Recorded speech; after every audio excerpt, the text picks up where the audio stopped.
Hello ಸ್ನೇಹಿತರೆ, ನಮಸ್ಕಾರ. ಬಹಳ ದಿನಗಳ ನಂತರ ಒಂದು ವ್ಯಾಲಿಡ್ ಕಂಟೆಂಟ್ ಅನ್ನು ಇಟ್ಕೊಂಡು ನಿಮ್ಮ ಮುಂದೆ ಬಂದಿದೆ. ವ್ಯಾಲಿಡ್ ಕಂಟೆಂಟ್ ಅನ್ನೋಕ್ಕಿಂತ ಒಂದು ವ್ಯಾಲಿಡ್ ಸ್ಟ್ರಾಟಜಿ ಅಂತಲೂ ಹೇಳ್ಬೋದು. ಸೊ ನೀವು ತುಂಬ ಕಡೆ ಯೂಟ್ಯೂಬಲ್ಲಿ ಅಲ್ಲಿ ಇಲ್ಲಿ ಕೇಳಿರ್ತೀರ, open is equal to high, open is equal to low strategy ಅಂತ ಅಂದ್ಬಿಟ್ಟು. ಹೆಚ್ಚಿನ ವಿಡಿಯೋದಲ್ಲಿ ನಿಮಗೆ ಕಂಪ್ಲೀಟ್ ಆದ ಇನ್ಫಾರ್ಮೇಶನ್ ಕೊಡಲ್ಲ, ಅಲ್ಲೊಂದು ಕೀ ಪಾಯಿಂಟನ್ನು ಹೈಡ್ ಮಾಡಿರ್ತಾರೆ, ನಿಮ್ಗೆ ತಿಳಿಸೋದೇ ಇಲ್ಲ. ಅತಿ ಹೆಚ್ಚು ವಿಡಿಯೋದಲ್ಲಿ ನೀವು ಆ ಸ್ಟ್ರಾಟಜಿ ಇಟ್ಕೊಂಡು ಟ್ರೇಡ್ ಮಾಡಕ್ಕೆ ಹೋಗ್ತೀರಾ, ನಿಮ್ಗೆ ಏನಾಗುತ್ತೆ, ಲಾಸ್ ಆಗಿಬಿಡುತ್ತೆ. ಸೊ ಇವತ್ತು open is equal to high ಮತ್ತು ಓಪನ್ ಇಸ್ ಈಕ್ವಲ್ ಟು ಲೋನ ಎಷ್ಟು ಎಫೆಕ್ಟಿವ್ ಆಗಿ ಆ ಕೀ ಪಾಯಿಂಟನ್ನು ಒಂದು ಅಪ್ಲೈ ಮಾಡೋ ಮುಖಾಂತರ ಎಷ್ಟು ಎಫೆಕ್ಟಿವ್ ಆಗಿ ನಾವು ಟ್ರೇಡ್ ಮಾಡ್ಬೋದು, ನಮ್ಮ ಏನಿದೆ ಪ್ರಾಫಿಟನ್ನು ನಾವು ಇನ್ಕ್ರೀಸ್ ಮಾಡ್ಕೊಬೋದು ಅನ್ನೋದನ್ನು ನಾನು ನಿಮಗೆ ತಿಳಿಸ್ಕೊಡ್ತಾ ಇದ್ದೀನಿ. ಓಕೆ, ಸೊ ಅದಕ್ಕೂ ಮುಂಚೆ ಪ್ರೈಸ್ ಲಾಬಿ ನನ್ನ ಏನಿದೆ ಯೂಟ್ಯೂಬ್ ಚಾನಲ್ ಏನಿದೆ, ಇಲ್ಲಿ ಬರುವಂಥ ವೀಡಿಯೋಸ್ಗಳು ನಿಮ್ಗೆ ಇಷ್ಟ ಆದರೆ ಸಬ್ಸ್ಕ್ರೈಬ್ ಮಾಡಿ, ಹಾಗೆ ಚಾನಲ್ನ ಸಬ್ಸ್ಕ್ರೈಬ್ ಮಾಡಿ, ಹಾಗೆ ವೀಡಿಯೋಗಳನ್ನ ಶೇರ್ ಮಾಡಿ ನಿಮ್ಮ ಫ್ರೆಂಡ್ಸ್ ಸರ್ಕಲ್ ರಿಲೇಟಿವ್ಸ್ ಎಲ್ಲರಿಗೂ, ಹಾಗೆ ಲೈಕ್ ಮಾಡಿ, ಇಷ್ಟವಾಗಿಲ್ಲ ಅಂದರೆ ಡಿಸ್ಲೈಕ್ ಮಾಡಿ ಅಂತ ಹೇಳ್ತಾ, ಸೊ ಇವತ್ತಿನ ಈ ವಿಡಿಯೋಗೆ ಬರೋಣ. ಇದೊಂದು JM ಫೈನಾನ್ಷಿಯಲ್ ಚಾರ್ಟು. ಓಕೆ, ಇದು ಬಂದ್ಬಿಟ್ಟು ಫೆಬ್ರವರಿ 7th. ಓಕೆ, ಇತ್ತೀಚಿನ ದಿನಗಳದ್ದು ನಾವು ನೋಡೋಣ. ನಿನ್ನೆ ಮೊನ್ನೆ ನಾನು ಬಂಧನ್ ಬ್ಯಾಂಕು ಮಾರುತಿಲಿ ಟ್ರೇಡ್ ಮಾಡಿದ್ದೆ, ಅದನ್ನು ಕೂಡ ನೋಡೋಣ. ಓಕೆ, ಇದು ಬಂದ್ಬಿಟ್ಟು ನಿಮಗೆ ಒಂದು ಇಂಡಿಕೇಟರ್ನ ನಾನು ಯೂಸ್ ಮಾಡ್ಕೊಂಡಿದ್ದೀನಿ. ಇಲ್ಲಿ 3 ಇಂಡಿಕೇಟರ್ ಡಿಸ್ಪ್ಲೇ ಆಗಿದೆ. MACD ಬಿಟ್ಬಿಡಿ, ಅದು ಇಗ್ನೋರ್, ನಾನು ಬೇರೆ ಸ್ಟ್ರಾಟಜಿಗೆ. ಸೊ ಗ್ರೀನ್ ಲೈನ್ ಏನಿದೆ, ಇದು ಪ್ರೀವಿಯಸ್ ಡೇ ಹೈ ಪ್ರೈಸ್, ಅಂದರೆ ಹಿಂದಿನ ದಿನದ ಹೈ ಪ್ರೈಸನ್ನು ಇಲ್ಲಿ ತೋರಿಸುತ್ತೆ 7th. ಅಂದರೆ 6ನೇ ತಾರೀಕದ್ದು 7ನೇ ತಾರೀಕಿಗೆ ತೋರಿಸುತ್ತೆ. ಓಕೆ, ಹಾಗೆ ರೆಡ್ ಲೈನ್ ಬಂದ್ಬಿಟ್ಟು ನಿಮಗೆ ಪ್ರೀವಿಯಸ್ ಡೇ ಲೋ ಪ್ರೈಸನ್ನು ತೋರಿಸುತ್ತೆ. ಇದು ಎಲ್ಲ ಈಗ ಬ್ರೋಕರ್ಗಳು ಅಪ್ಡೇಟ್ ಆಗಿದ್ದಾರೆ. ಚಾರ್ಟ್ ಒಂದು ಕರೆಕ್ಟಾಗಿ ಕೊಡೋದು ಬಿಟ್ಟು ಬೇರೆ ಎಲ್ಲ ಟೂಲ್ಗಳು ಅಪ್ಡೇಟ್ ಆಗಿದೆ. ಓಕೆ, ಆ ಚಾರ್ಟ್ ಏನಿದೆ ಅಲ್ಲಿ ಇಲ್ಲಿ ಸಣ್ಣ ಪುಟ್ಟ ಮೋಸಗಳು ಮಾಡೋದು ಬಿಟ್ಟು ಬೇರೆ ಎಲ್ಲದನ್ನು ಕರೆಕ್ಟಾಗಿ ಕೊಡ್ತಾರೆ. ಡೇಟಾ ಒಂದು ಬಿಟ್ಟು ಮತ್ತೆಲ್ಲ ಕರೆಕ್ಟಾಗಿ ಕೊಡ್ತಾರೆ. ಓಕೆ, ಸೊ ಅವೆಲ್ಲ ಸೆಕೆಂಡ್ರಿ. ಹಾಗೆ ಈ ಮೇಲ್ಗಡೆ ಏನಿದೆ, ಇಲ್ಲಿ ನಿಮಗೆ ಪ್ರೈಸ್ ಇಂಡಿಕೇಶನ್ ಪ್ರೈಸ್ ಬರುತ್ತೆ. Open price, high price, low price, ಹಾಗೆ ಕ್ಲೋಸ್ ಪ್ರೈಸ್ ಇದು ಇಲ್ಲಿ ಬರುತ್ತೆ. OHLC ಡಾಟಾ ಇಲ್ಲಿ ಕೆಳಗಡೆ ಬಂದ್ಬಿಟ್ಟು ಡೇಟು ಮತ್ತು ಟೈಮ್ ಬರುತ್ತೆ. ಸೊ ಎಕ್ಸಾಂಪಲ್ ನಾನು ಈಗ ಹಿಂದೆ ಹೇಳ್ದಂತಾನೆ JM financial chart February 7th ನೋಡೋಣ. ಫೆಬ್ರವರಿ 7th ನಿಮಗೆ ಓಪನ್ ಆಗಿರುವಂಥದ್ದು 111 111ರಲ್ಲಿ ಈ ಪೈಸೆ ಗಿಸೆ ಎಲ್ಲ ಬಿಟ್ಬಿಡೋಣ. ಹಾಗೆ ಲೋ ಬಂದ್ಬಿಟ್ಟು 111. ಓಕೆ, 111, ಲೋ ಬಂದ್ಬಿಟ್ಟು 111. ಜೊತೆಗೆ ನೋಡಿ, ಇದು ಓಪನ್ ಆಗಿರುವಂಥದ್ದು ನಿಮ್ಗೇನಾಗಿದೆ, ಪ್ರೀವಿಯಸ್ ಡೇ ಹೈಗಿಂತ ಮೇಲ್ಗಡೆ ಓಪನ್ ಆಗಿದೆ. ಸೊ ಒಂದು ಬೇಸಿಕ್ ತಿಳ್ಕೊಂಬಿಡಿ, ಯಾವಾಗ ಮಾರ್ಕೆಟು ಪ್ರೀವಿಯಸ್ ಡೇ ರೇಂಜ್ ಒಳಗಡೆ, ಅಂದರೆ ಒಂದು ಕಾಮನ್ ಸೆನ್ಸ್, ಅದು ಒಂದು ಕಾಮನ್ ನಿಮ್ಗೆ ಗೊತ್ತಿರಬೇಕು. ಸ್ಟಾಕ್ ಮಾರ್ಕೆಟಲ್ಲಿ ಇದ್ದೀರಾ ಅಂದರೆ ಇದೊಂದು ಕಾಮನ್ ಸೆನ್ಸ್ ನಿಮ್ಗೆ ಗೊತ್ತಿರಬೇಕು. ಪ್ರೀವಿಯಸ್ ಡೇ ರೇಂಜ್ ಒಳಗಡೆನೆ ಟ್ರೇಡ್ ಆಗ್ತಾಯಿದೆ ಅಂದರೆ, ನಿನ್ನೆಯ ಹೈ ಪ್ರೈಸು ಮತ್ತು ಲೋ ಪ್ರೈಸ್ ಒಳಗಡೆನೆ ಟ್ರೇಡ್ ಆಗ್ತಾ ಇದೆ ಅಂದರೆ, ಆ ದಿನ ಅದು ಸೈಡ್ ವೇಸ್ ಡೇ ಅಂತೇಳಿ. ಸೊ ಎಕ್ಸಾಂಪಲ್ ನೋಡಿ, ಇದು ಇಲ್ಲೊಂದು ಡೇ ಇದೆ, ಯಾವತ್ತು ಫೆಬ್ರವರಿ 4th. ಮಾರ್ಕೆಟ್ ಎಲ್ಲಿ ಓಪನ್ ಆಗಿದೆ, ಆ ಪ್ರೀವಿಯಸ್ ಡೇ ರೇಂಜ್ ಒಳಗಡೆನೆ ಓಪನ್ ಆಗಿದೆ. ನೋಡಿ, ಆ ಕಂಪ್ಲೀಟ್ ಡೇ ಸೈಡ್ ವೇಸ್ ಇದೆ. ನೆಕ್ಸ್ಟ್ ಡೇ ನೋಡಿ ಪ್ರೀವಿಯಸ್ ಡೇ ರೇಂಜ್ ಒಳಗಡೆನೆ ಓಪನ್ ಆಗಿದೆ, ಮತ್ತೆ ಸೈಡ್ ವೇಸ್ ಇದೆ. ಓಕೆ, ಅದೇ next day 7th market previous day ರೇಂಜನ್ನು ದಾಟಿ ಓಪನ್ ಆಗಿದೆ. ಅಂದರೆ ಪ್ರೀವಿಯಸ್ ಡೇ ಹೈ ಪ್ರೈಸ್ ಏನಿದೆ ಅದನ್ನು ದಾಟಿ ಓಪನ್ ಆಗಿದೆ. ಅವತ್ತು ನೋಡಿ ಒಂದು ಒಳ್ಳೆ ಮೂವ್ಮೆಂಟ್. ಓಕೆ, ಹೆಚ್ಚಿನ ದಿನಗಳು ಪ್ರೀವಿಯಸ್ ಡೇ ಅನ್ನು ದಾಟಿ ಯಾವಾಗ ಮಾರ್ಕೆಟ್ ಟ್ರೇಡ್ ಆಗುತ್ತೆ ಆವತ್ತು ದಿನ ಒಳ್ಳೆ ಮೂವ್ಮೆಂಟ್ ಇರುತ್ತೆ. ಇವೆಲ್ಲ ಏನು ಒಂದು ಹಿಡನ್ ಏನು ಹೇಳ್ತಾರಲ್ಲ, ಟ್ರೂತ್ ಅಂತ ಹೇಳ್ತಾರೆ. ಓಕೆ, ಆ ರೇಂಜ್ ಒಳಗಡೆ ಇವೆಲ್ಲ ಏನು ಗೊತ್ತಾ ನಿಮಗೆ, ಪ್ರಾಕ್ಟಿಕಲ್ ಎಕ್ಸ್ಪೀರಿಯನ್ಸಿಂದ ಬಂದಿರುವಂಥದ್ದು. ಓಕೆ, ಬರುವಂಥದ್ದು ನೋಡಿ, ನೀವು ನೋಡ್ಬೋದು ಇಲ್ಲಿ. ಸೊ ಯಾವಾಗ ಪ್ರೀವಿಯಸ್ ಡೇ ರೇಂಜ್ ಬ್ರೇಕ್ ಆಯಿತು, ಒಂದು ಒಳ್ಳೆ ಮೂವ್ಮೆಂಟ್ ಇದೆ. ಸೊ ಇಲ್ಲಿ ನೋಡ್ಬೋದು ನೀವು, ಇದು ಒಳ್ಳೆ ಮೂವ್ಮೆಂಟ್ ಕೊಟ್ಟಿರೋ ದಿನ ನೋಡಿ. ಇದು ಎಕ್ಸಾಂಪಲ್ ನೋಡಿ, ಪ್ರೀವಿಯಸ್ ಡೇ ರೇಂಜ್ ಏನಿದೆ ಅದಕ್ಕಿಂತ ಕೆಳಗಡೆನೆ ನಿಮಗೆ ಓಪನ್ ಆಗಿದೆ, ಆ ದಿನ ನೋಡಿ ಯಾವ ಥರ ಮೂವ್ಮೆಂಟ್ ಇದೆ ಅಂತ ಅಂದ್ಬಿಟ್ಟು. ಸೊ ನೆಕ್ಸ್ಟ್ ಡೇ ನೋಡಿ, ಆ ಪ್ರೀವಿಯಸ್ ಡೇ ರೇಂಜ್ ಒಳಗಡೆನೆ ಓಪನ್ ಆಗಿದೆ, ಮಾರ್ಕೆಟ್ ಯಾವ ಥರ ಬಿಹೇವ್ ಮಾಡಿದ್ದು ನೋಡಿ, sideways, complete sideways. ಅದು ಪ್ರೀವಿಯಸ್ ಡೇ ರೇಂಜ್ ಒಳಗಡೆನೆ ಓಪನ್ ಆಗಿದೆ, next sideways. Okay, so ಇವೆಲ್ಲ ನಮಗೆ ಒಂದು ಬೇಸಿಕ್ ಗೊತ್ತಿರಬೇಕಾಗಿರೋ, ಯಾವುದೇ ನಿಫ್ಟಿನಾರು ಟ್ರೇಡ್ ಮಾಡಿ, ಬ್ಯಾಂಕ್ ನಿಫ್ಟಿಲಾರು ಟ್ರೇಡ್ ಮಾಡಿ. ಸೊ ಈ ಸ್ಟ್ರಾಟಜಿಯಲ್ಲಿ ಒಂದು condition number 1, open is equal to low ಆಗಿರಬೇಕು. ಅಂದರೆ ಇದು ನಾನು ಹೇಳ್ತಾ ಇರೋದು ಬೈ ಮಾಡೋದಕ್ಕೆ. ನೋಡಿ ಕರೆಕ್ಟಾಗಿ ನೋಟ್ ಮಾಡ್ಕೊಳ್ಳಿ, ನಾನು ಯಾವುದೇ PPT ಎಕ್ಸ್ಪ್ಲೇನ್ ಮಾಡ್ತಾ ಇಲ್ಲ. ಬೈ ಮಾಡೋದಕ್ಕೆ ಪರ್ಟಿಕ್ಯುಲರ್ ಸ್ಟಾಕನ್ನು ನೀವು 920 ಅಥವಾ 925 ಬೈ ಮಾಡಬೇಕಂದ್ರೆ open is equal to low ಆಗಿರಬೇಕು. ಸೊ ಆ ಫಸ್ಟ್ ಕಂಡೀಷನ್ ಇಲ್ಲಿ ಫುಲ್ಫಿಲ್ ಆಗಿದೆ. ಹಾಗೆ ಪ್ರೀವಿಯಸ್ ಡೇ ಹೈ, ಹಿಂದಿನ ದಿನದ ಹೈ ಪ್ರೈಸ್ಗಿಂತ ಮೇಲ್ಗಡೆ ಓಪನ್ ಆಗಿರ್ಬೇಕು. ಇಲ್ಲಿ ನೋಡಿ ಮೇಲ್ಗಡೆ ಗ್ರೀನ್ ಲೈನ್ ಏನಿದೆ, ಗ್ರೀನ್ ಲೈನ್ಗಿಂತ ಮೇಲ್ಗಡೆನೆ ಓಪನ್ ಆಗಿದೆ. ಸೊ ಎರಡನೇ ಕಂಡೀಷನ್ ಫುಲ್ಫಿಲ್ ಆಯ್ತು. ಮತ್ತು ಯಾವಾಗ ನೀವು ಎಂಟ್ರಿ ಆಗಬೇಕು ಅಂತ ಬರುತ್ತೆ. ಸೊ ಎರಡು ಕಂಡೀಷನ್ ಫುಲ್ಫಿಲ್ ಆಯ್ತು. ನೀವು ಎಂಟ್ರಿ ಆಗಬೇಕಾಗಿರೋದು 9:20 ಅಥವಾ 9:25, ಆ 9:30 ಒಳಗಡೆ ನೀವು ಎಂಟ್ರಿ ಆಗಬೇಕು. ಸೊ ಓಕೆ, 1 or 2 1 ಟಿಕ್ ಅಥವಾ 2 tick first 5 minute candle break ಆದ ತಕ್ಷಣ ನೀವು ಎಂಟ್ರಿ ಆಗಬೇಕು. ಸೊ ಇಲ್ಲ ಅಂತಂದ್ರೆ ನೋಡಿ, ಈ ಪರ್ಟಿಕ್ಯುಲರ್ ಇದರಲ್ಲಿ ನೀವು ಯಾವಾಗಲಾದರೂ ಎಂಟ್ರಿ ಆಗ್ಬೋದು. 9, 20, 35, 40, 45 ತನಕ ನೀವು ಎಂಟ್ರಿ ಆಗ್ಬೋದು.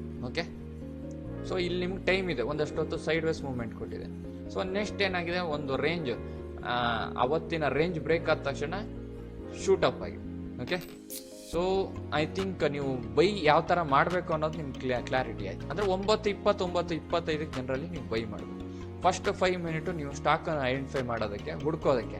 ಆ ಸ್ಟಾಕನ್ನು ಐಡೆಂಟಿಫೈ ಹೇಗೆ ಒಂದು ಸ್ಕ್ಯಾನರ್ ಇಟ್ಕೊಂಡು ಈಸಿಯಾಗಿ ಮಾಡ್ಬೋದು ಅನ್ನೋದು ನಾನೊಂದು ಚಾರ್ಟಿಂಗ್ ಪ್ಲಾಟ್ಫಾರ್ಮಲ್ಲಿ ತೋರಿಸ್ಕೊಡ್ತೀನಿ. ಓಕೆ, ಈಸಿಯಾಗಿ ಹೆಂಗೆ 30 ಸೆಕೆಂಡಲ್ಲೇ ಒಂದು ಜಸ್ಟ್ ಒಂದು ಕ್ಲಿಕ್ಕಲ್ಲಿ ಹೆಂಗೆ ನಿಮಗೆ ಚಾರ್ಟ್ ಫಿಲ್ಟರ್ ಆಗಿ ಬರುತ್ತೆ ಅನ್ನೋದನ್ನು ನಾನು ನೆಕ್ಸ್ಟ್ ನೋಡೋಣ. ಓಕೆ, ಸೊ ಇದು ಬೈ ಮಾಡೋದಕ್ಕೆ. ಒಂದು ನಿಮ್ಗೆ ಹೇಳಿದೆ, ಪ್ರೀವಿಯಸ್ ಡೇ ರೇಂಜ್ ಒಳಗಡೆ, ಅಂದರೆ ಹಿಂದಿನ ದಿನದ ಹೈ ಮತ್ತು ಲೋ ಪ್ರೈಸ್ಗಳ ಒಳಗಡೆ ಮಾರ್ಕೆಟ್ ಓಪನ್ ಆದರೆ ಯಾವ ಥರ ಕಂಪ್ಲೀಟಾಗಿ ಸೈಡ್ ವೇಸ್ ಇರುತ್ತೆ. ಸೊ ಇಲ್ಲೇ ನೀವು ಎಲ್ಲರೂ ಫೇಲ್ಯೂರ್ ಆಗುವಂಥದ್ದು. ಸ್ಟಾಕ್ ಸೆಲೆಕ್ಷನಲ್ಲಿ ನೀವು ಫೇಲ್ಯೂರ್ ಆಗಿರುವಂಥದ್ದು ಇಲ್ಲೇನೆ. ಅಂದರೆ ಹಿಂದಿನ ದಿನದ ರೇಂಜಲ್ಲೇ ಮಾರ್ಕೆಟ್ ಓಪನ್ ಆಗಿರುತ್ತೆ. ಸೊ ಅವಾಗ ಅದು ನಿಮಗೆ ನಾರ್ಮಲಿ ಸೈಡ್ ವೇಸ್ ಇರುತ್ತೆ, ಟ್ರೆಂಡಿಂಗ್ ಡೇ ಇರೋದೇ ಇಲ್ಲ. ಓಕೆ, ಇತ್ತೀಚೆಗೆ CPR ಅದು ಇದು ಬಂದಿದೆ, ಅವೆಲ್ಲ ಇತ್ತೀಚೆಗೆ, ಅಂದರೆ ಅವೆಲ್ಲ ಟ್ರೆಡಿಷನಲ್ ಪ್ರಾಕ್ಟೀಸ್ ಅಲ್ಲ, ಇದೆಲ್ಲ ಟ್ರೆಡಿಷನಲ್ ಪ್ರಾಕ್ಟೀಸ್. ನೀವು ಇಷ್ಟು ದಿವಸ ಬೇಕಾದ್ರೂ ನೋಡಿ. ಸೊ ಇಲ್ಲಿ ನೋಡಿ, ಪ್ರೀವಿಯಸ್ ಡೇ ರೇಂಜ್ ಅನ್ನು ಬ್ರೇಕ್ ಕಂಪ್ಲೀಟ್ ಆಗಿ ಅದರಿಂದ ಹೊರಗಡೆ ಓಪನ್ ಆಗಿದೆ. ನೋಡಿ ಯಾವ ಥರ ಫಸ್ಟ್ ಒಂದು half an hour 1 hour movement ಕೊಟ್ಟಿದೆ ಅಂತ. ಸೊ ಇಲ್ಲಿ ನೋಡಿ, ಫಸ್ಟ್ 5 ಮಿನಿಟಲ್ಲೇ ಪ್ರೀವಿಯಸ್ ಡೇ ರೇಂಜ್ ಬ್ರೇಕ್ ಆಗಿದೆ. ಸೊ ಒಂದು ಒಳ್ಳೆ ಮೂವ್ಮೆಂಟ್ ಕೊಟ್ಟಿದೆ. ಸೊ ನೋಡಿ, ಇಲ್ಲೂ ಹಂಗೆ ಫಸ್ಟ್ 5 ಮಿನಿಟ್ ಬ್ರೇಕ್ಔಟ್ ಆಗಿದೆ. ಸೊ ಒಂದು ಒಳ್ಳೆ ಮೂವ್ಮೆಂಟ್ ಕೊಟ್ಟಿದೆ. ಓಕೆ, ಸೊ ಇಲ್ಲಿ ನೋಡಿ, ಪ್ರೀವಿಯಸ್ ಡೇ ರೇಂಜ್ಗಿಂತ ಹೊರಗಡೆ ಓಪನ್ ಆಗಿದೆ, ನೆಕ್ಸ್ಟ್ ಮೂವ್ಮೆಂಟ್. ಸೊ ಇದು ನಮ್ಮ ಸ್ಟ್ರಾಟಜಿಗೆ ಅಪ್ಲೈ ಆಗಲ್ಲ, ಬಟ್ ನೋಡಿ ಮೂವ್ಮೆಂಟ್ ಯಾವ ಥರ ಇರುತ್ತೆ. ಸೊ ಇದೆಲ್ಲ, ಸೊ ಹಾಗಾಗಿ ನೀವು ಬೈ ಮಾಡಬೇಕು ಅಂದರೆ ಅಟ್ಲೀಸ್ಟ್ ಪ್ರೀವಿಯಸ್ ಡೇ ಹೈನ ಬ್ರೇಕ್ ಆಗಿರಬೇಕು, ಜೊತೆಗೆ open is equal to low ಆಗಿರಬೇಕು, ಜೊತೆಗೆ 9:20, 9:25 ನೀವು ಸ್ಟಾಕಲ್ಲಿ ಎಂಟ್ರಿ ಆಗಬೇಕು. ಹಾಗಾದರೆ ನಿಮ್ಮ ಸ್ಟಾಕ್ ಸೆಲೆಕ್ಷನ್ ಹೇಗೆ? ಸೊ ಅದನ್ನು ನೋಡೋಣ. ಸೊ ಇದೊಂದು ಚಾರ್ಟಿಂಗ್ ಪ್ಲಾಟ್ಫಾರ್ಮ್. ಸೊ ಇಲ್ಲಿ ಸಿಂಪಲ್ ಆಗಿ ನೀವು ಕೋಡ್ ಮಾಡ್ಬೋದು. ನೋಡಿ, ನಾನು ಕೋಡ್ ಮಾಡಿದ್ದೀನಿ. ನಿಫ್ಟಿ 500 ಸ್ಟಾಕನ್ನು ನಾನು ಸೆಲೆಕ್ಟ್ ಮಾಡ್ಕೊಂಡಿದ್ದೀನಿ. Nifty 500 stocks daily open equal to daily low. ಅದನ್ನು ಯಾವ ಥರ ಮಾಡ್ಬೋದು ನೋಡಿ. ಎಕ್ಸಾಂಪಲ್, ಇಲ್ಲಿ ಹೋಗೋದು, ಡೈಲಿ ಎಲ್ಲಿದೆ, ಓಪನ್ ಅಂತ ಸೆಲೆಕ್ಟ್ ಮಾಡಿದ್ರೆ open. Okay, daily open equals. Okay, next low ಅಂತ ಎಂಟ್ರಿ ಮಾಡಿದ್ರೆ daily open is equal to daily low. Next ಇನ್ನೊಂದು ಕಂಡೀಷನ್ ಏನು ನಮ್ಮದು, ಡೈಲಿ ಓಪನ್ ಅಂದರೆ ಇವತ್ತಿನ ಓಪನ್ ಪ್ರೈಸ್ ಏನಿದೆ greater than previous day high, ಹಿಂದಿನ ದಿನದ ಹೈ ಪ್ರೈಸ್ಗಿಂತ ಜಾಸ್ತಿ ಇರಬೇಕು. ಓಕೆ, ಇಲ್ಲಿ 1 ಡೇ ಆಗೋ ಹೈ ಅಂತ ಮಾಡ್ಬಿಡ್ತೀನಿ, ಅಂದರೆ ನಿನ್ನೆ. ಸೊ ಡೈಲಿ ಓಪನ್ ಅಂದರೆ ಇವತ್ತಿನ ಓಪನ್ ಗ್ರೇಟರ್ ದ್ಯಾನ್ 1 ಡೇ ಆಗೋ ಹೈ. ಸೊ ಈಗ ನಾನು ನೋಡಿ ಇದನ್ನೆಲ್ಲ ಮ್ಯೂಟ್ ಮಾಡ್ತಾ ಇದ್ದೀನಿ. ಇದನ್ನೇ ಇಟ್ಕೊಂಡು ಸ್ಕ್ಯಾನ್ ಮಾಡಿ, ರನ್ ಸ್ಕ್ಯಾನ್ ಅಂತ ಕೊಟ್ಟು. ಓಕೆ, ನಾನು ಅವಾಗ ನೋಡಿರುವಂಥದ್ದು ಯಾವುದು, ಫೆಬ್ರವರಿ 7, ಫೆಬ್ರವರಿ 4, ಫೆಬ್ರವರಿ 7, ಸರಿ ಇದು ಫೆಬ್ರವರಿ 5 ಬಂದು. ಸೊ ಫೆಬ್ರವರಿ ಏನಿದೆ, BPCL ಇದೆ, ನೋಡೋಣ.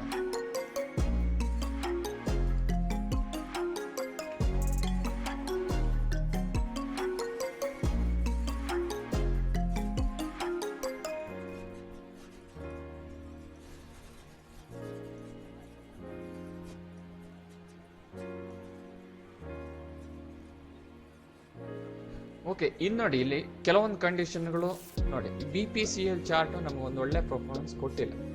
ಸೊ ಬಟ್ ಎಲ್ಲ ಕಂಡೀಷನ್ ಫುಲ್ಫಿಲ್ ಆಗಿದೆ. ನಾನು ನೋಡಿ, ಎಷ್ಟೆಷ್ಟು ಸ್ಮಾಲ್ ಇದಿರುತ್ತೆ, ಹಿಂಟ್ಸ್ ಇರುತ್ತೆ ಅಂತ ಅಂದ್ಬಿಟ್ಟು. So open is equal to low ಇದೆ 260, ಲೋ ಬಂದ್ಬಿಟ್ಟು 260. ಬಟ್ ಕರೆಕ್ಟ್ ಆ ಓಪನಿಂಗ್ ರೇಂಜ್ ಏನಿದೆ ಅಂದರೆ ಫಸ್ಟ್ 5 ಮಿನಿಟ್ ರೇಂಜ್ ಏನಿದೆ ಅದನ್ನು ಬ್ರೇಕ್ ಮಾಡಲೇ ಇಲ್ಲ ಪ್ರೈಸ್. ಅಂದರೆ ಅವತ್ತಿನ ಹೈ ಎಷ್ಟಿತ್ತು ಫಸ್ಟ್ 5 ಮಿನಿಟ್ಸ್ 265. ಓಕೆ, 265 ಇದೆ. ಸೊ ಆ ರೇಂಜ್ ಎಷ್ಟು ನಿಮಗೆ ಒಂದು ಅಟ್ಲೀಸ್ಟ್ ನಾನು ಆಗ ಹೇಳಿದೆ ನೋಡಿ, 1 or 2 ಟಿಕ್ ಅಂತ, ಒಂದು 10 ಪೈಸೆನೋ 20 ಪೈಸೆನೋ 30 ಪೈಸೆನೋ ಅಟ್ಲೀಸ್ಟ್ ಬ್ರೇಕ್ ಆಗಿರ್ಬೇಕು. ಸೊ ಈ ಕೇಸಲ್ಲಿ ಬ್ರೇಕ್ ಆಗಲಿಲ್ಲ. ಸೊ ಹಾಗಾಗಿ ಡೇ ಹೈ ಬ್ರೇಕ್ ಆಗಲಿಲ್ಲ. ಸೊ ಪ್ರೈಸ್ ಏನಾಯಿತು, ಸ್ಲೈಟ್ಲಿ ಕೆಳಗಡೆ ಬಂತು. ಓಕೆ, ಅಂಥ ಮೂಮೆಂಟ್ ಕೊಡಲಿಲ್ಲ. ಬಟ್ ಎಲ್ಲ ಕಂಡೀಷನ್ ಫುಲ್ಫಿಲ್ ಆಗಿತ್ತು, ಸಣ್ಣದೊಂದು ಕಂಡೀಷನ್ ಫುಲ್ಫಿಲ್ ಆಗಿಲ್ಲ. ಸೊ ಇವೆಲ್ಲ ನೀವು ಪ್ರಾಕ್ಟಿಕಲಿ ಕಲಿಯುವಂಥದ್ದು. ಓಕೆ, ಪ್ರಾಕ್ಟಿಕಲಿ ಕಲಿಯುವಂಥದ್ದು. So I think almost more than 10 minutes ಆಯಿತು. So open is equal to high ಬಗ್ಗೆ ನೋಡೋಣ. Open is equal to high ಬಗ್ಗೆ. ಸೊ ಇದನ್ನೇ ನಾನು ಎಡಿಟ್ ಮಾಡ್ತೀನಿ. Daily open is equal to low ಇರೋದನ್ನ ನಾನೇನು ಮಾಡ್ತೀನಿ, ಹೈ ಮಾಡ್ತೀನಿ. Next daily open greater than ಏನಿದೆ ಅದನ್ನು ಹಿಂದಿನ ದಿನಗಿಂತ ಕೆಳಗಡೆ ಓಪನ್ ಆಗಬೇಕು. ಅದನ್ನು ಲೆಸ್ ದ್ಯಾನ್ ಕೊಟ್ಟು ಇದನ್ನು ಲೋ ಮಾಡ್ತಾ ಇದ್ದೀನಿ. ಅಂದರೆ daily open less than one day ಆಗೋ ಲೋಗಿಂತ ಕೆಳಗಡೆ ಅದು ಓಪನ್ ಆಗಬೇಕು. ಸೊ 20ನೇ ತಾರೀಕು ಮೊನ್ನೆ ಮಾರುತಿ ಇದೆ ನೋಡೋಣ. ಸೊ ಮಾರುತಿ ಇದೆ. ಸೊ ಇಲ್ಲೂ ಸುಮಾರು ಸ್ಟಾಕ್ ಇದೆ, ಸಣ್ಣ ಇವೆಲ್ಲ SJ1 REC ಇವೆಲ್ಲ ನಿನ್ನೆ ಇರುವಂಥ ಸ್ಟಾಕು. ಸೊ 20ನೇ ತಾರೀಕು ನೋಡೋಣ. ಇಷ್ಟೊಂದು ಸ್ಟಾಕು ನಾವು ಎಲ್ಲದನ್ನು ಚೆಕ್ ಮಾಡೋಕ್ಕೆ ಟೈಮ್ ಇಲ್ಲ. ನೋಡೋಣ, ಮತ್ತೆ ಟೈಮ್ ಆದರೂ ನೋಡೋಣ. Maruti chart MER. ಸೊ ಈ ಥರದೊಂದು ಒಳ್ಳೆ ಸ್ಟಾಕ್ ಅಂತ ತಗೊಳ್ಳಿ. ನಿಫ್ಟಿ 500 ಅಲ್ಲಿ ಆಲ್ಮೋಸ್ಟ್ ಒಳ್ಳೆ ಸ್ಟಾಕ್ ಬರುತ್ತೆ, ಆದರೂ ಸ್ವಲ್ಪ ಫಿಲ್ಟರ್ ಮಾಡಿ. 20ನೇ ತಾರೀಕು ಅಲ್ವಾ? ಹಾಂ. ಸೊ 20ನೇ ತಾರೀಕು ಎಸ್ಪೆಷಲಿ ಈ ಮಾರುತಿಯಲ್ಲಿ ನಾನು ಟ್ರೇಡ್ ಮಾಡಿದ್ದೆ. ಓಕೆ, ಇದು ನೋಡ್ಬೋದು. ಮಾರುತಿ ಎಕ್ಸಾಕ್ಟಾಗಿ open is equal to high 12,645. 12,645.55 55 ಪೈಸೆ. ಅದೇ ಹೈ ಪ್ರೈಸು ಅಷ್ಟೇ 12,645.55 55. ಓಕೆ, ಎಕ್ಸಾಕ್ಟ್ ಅಂದರೆ ಪೈಸೆ ಕೂಡ ಮ್ಯಾಚ್ ಆಗಿಬಿಟ್ಟಿದೆ. ಎಕ್ಸಾಕ್ಟ್ ಪೈಸೆ ಕೂಡ ಮ್ಯಾಚ್ ಆಗಿದೆ. ಜೊತೆಗೆ ನೋಡಿ, ಪ್ರೀವಿಯಸ್ ಡೇ ಏನಿದೆ ರೇಂಜ್ ಏನಿದೆ ಆ ಲೋ ಏನಿದೆ ರೆಡ್ ಲೈನ್ಗಿಂತ ಕೆಳಗಡೆನೆ ಓಪನ್ ಆಗಿದೆ. ಸೊ ಎರಡೂ ಕಂಡೀಷನ್ ಫುಲ್ಫಿಲ್ ಆಯಿತು. ಮತ್ತೆ ಥರ್ಡ್ ಕಂಡೀಷನ್ ನೋಡಿ, ಇಲ್ಲಿ ಫುಲ್ಫಿಲ್ ಆಗಲಿಲ್ಲ. ಥರ್ಡ್ ಕಂಡೀಷನ್ ಫುಲ್ಫಿಲ್ ಆಗಲಿಲ್ಲ. ಸೊ ಇವೆಲ್ಲ ಏನಾಗುತ್ತೆ ಅಂದರೆ ನಿಮಗೆ ನೋಡಿ, ಓಪನಿಂಗ್ ರೇಂಜ್ ಬ್ರೇಕ್ಔಟ್ ಆಗಲಿಲ್ಲ. ಬಟ್ ನಾನಿಲ್ಲಿ ಯಾಕೆ ಟ್ರೇಡ್ ಮಾಡಿದೆ ಅಂದರೆ ನಿಮಗೆ ಫಸ್ಟ್ 5 ಮಿನಿಟ್ ಕ್ಲೋಸ್ಗಿಂತ ಕೆಳಗಡೆನೆ, ಅಂದರೆ ಇಲ್ಲಿ ನಾನು ವ್ಯೂ ಆ್ಯಪ್ ಇಂಡಿಕೇಶನ್ ಯೂಸ್ ಮಾಡಿದೆ. ಒಂದು 2-3 ಕ್ಯಾಂಡಲ್ ಏನಿದೆ ಬಿಲೋನೇ ಕ್ಲೋಸ್ ಆಯಿತು, ವ್ಯೂ ಆ್ಯಪ್ಗಿಂತ ಕೆಳಗಡೆನೆ ಕ್ಲೋಸ್ ಆಯಿತು.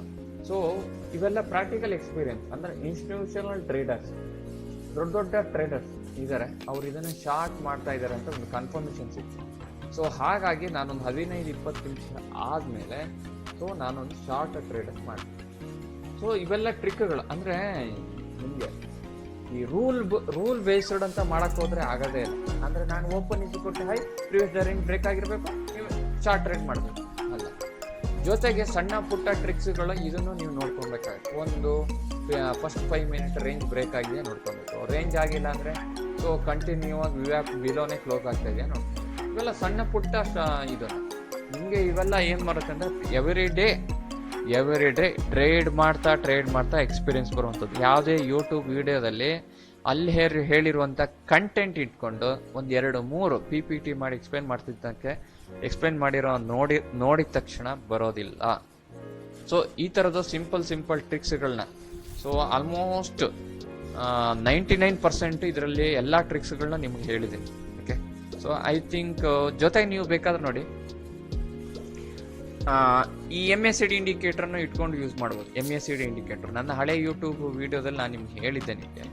ಸೊ ವ್ಯೂ ಆ್ಯಪ್ ಬಿಲೋ ಇದು MACD ಸೆಲ್ ಸಿಗ್ನಲ್ ಕೊಡ್ತಾ ಇದ್ರೆ ಸೊ 100% ಡೆಫಿನೆಟ್ಲಿ ನೀವು ಎಂಟ್ರಿ ಆಗ್ಬೋದು. ಸೊ ಯಾವಾಗ MACD ರಿವರ್ಸಲ್ ಸಿಗ್ನಲ್ ಸಿಗುತ್ತೋ ನಿಮಗೆ ಅವಾಗ ನೀವು ಎಕ್ಸಿಟ್ ಆಗ್ಬೋದು. ಯಾವಾಗ MACD ರಿವರ್ಸಲ್ ಸಿಗ್ನಲ್ ಬರುತ್ತೋ ಅವಾಗ ಎಕ್ಸಿಟ್ ಆಗ್ಬೋದು. ಇಲ್ಲ ವ್ಯೂ ಆ್ಯಪ್ ಅಬೋವ್ ಕ್ಲೋಸ್ ಆಯಿತು ಅಂತ ಎಕ್ಸಿಟ್ ಆಗ್ಬೋದು. So better MACD reversal signal ಎಲ್ಲಿ ಬರುತ್ತೆ, ಬೈ ಸಿಗ್ನಲ್ ಎಲ್ಲಿ ಬರುತ್ತೆ ಅವಾಗ ನೀವು ಎಕ್ಸಿಟ್ ಆಗ್ಬೋದು. ಸೊ ಈ ಕೇಸಲ್ಲಿ ನಿಮ್ಗೆ ಎಲ್ಲಿ ಬಂತು, ಇಲ್ಲೇ ಬಂತು. ಆಲ್ಮೋಸ್ಟ್ 1% ಅಷ್ಟು ನಿಮಗೆ ರಿಟರ್ನ್ ಸಿಕ್ಕಿದೆ. ಓಕೆ, ಅಲ್ಲ 0.5% ಅಷ್ಟು ರಿಟರ್ನ್ ಬಂತು.